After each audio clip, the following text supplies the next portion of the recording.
Another day, another dollar, 7 days out from Ironman Vitoria-Gasteiz.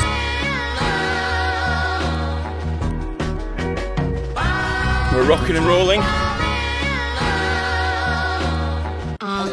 Nearly 1 hour in. The gang are pretty cooked. Pretty cooked.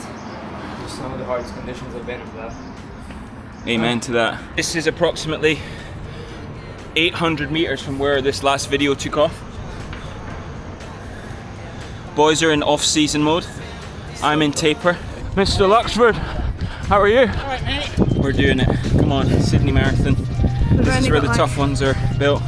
35 minutes, 30 minutes. Never say you've done the hardest thing in your life, because then on a random Saturday in the middle of July, a run like this comes along.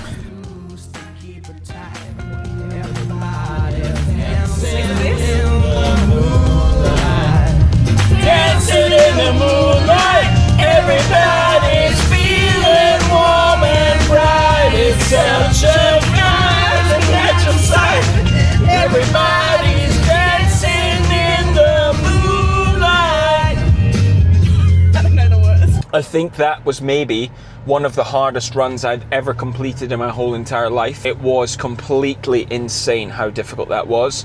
From the get-go, we knew that it wasn't going to be of any sort of pace, but I'm actually wondering, were we doing more damage than we were doing good? Because at some points we were running at like nearly 7 minutes 30 a kilometre, whilst we were doing, you know, I can't even believe my heart rate. I mean, it was basically almost max heart rate. Humidity and dew point and everything, and all the bad things that you don't want when you're running, were just completely insane. And it was an absolute sufferfest from start to finish. Not exactly the taper run and feeling strong before next week that you really want. I barely even did 12k. We ended up getting a lift, which you will see, with some guy, just a random guy. Aora, shout out him, when we got that lift, was literally game changing, because we were borderline heat stroke or something, I don't know. Maybe we were just being wimps, but oh my gosh. Anyway, another one in the bank, ready to roll on for a swim this afternoon, followed by a nice bike ride and run off the bike tomorrow. Hopefully the weather is a lot more forgiving. Maybe do the bike into a treadmill. I'm going to really consider that for tomorrow, because the way that I was feeling there, that was suffering. But also you get the extra heat training, so you've got to think about that. Anyway.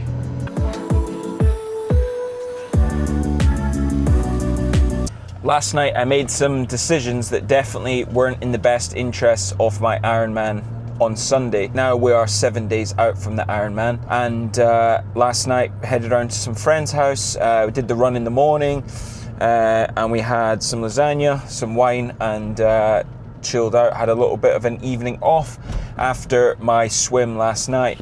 So my swim last night was the best feeling swim that I have possibly ever done.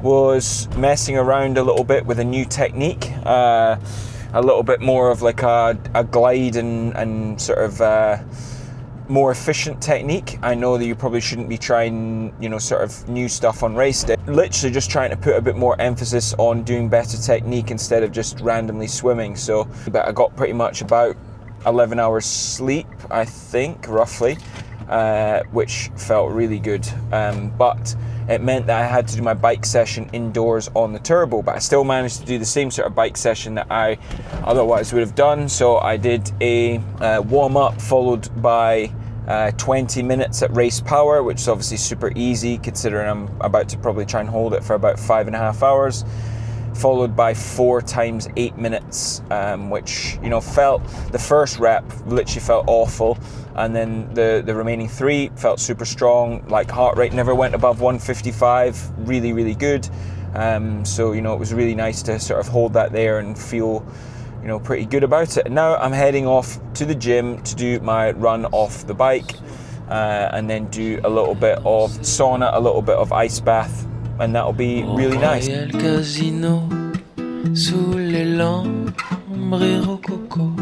Don't believe the hype. Here are 5 things that actually work if you're a runner.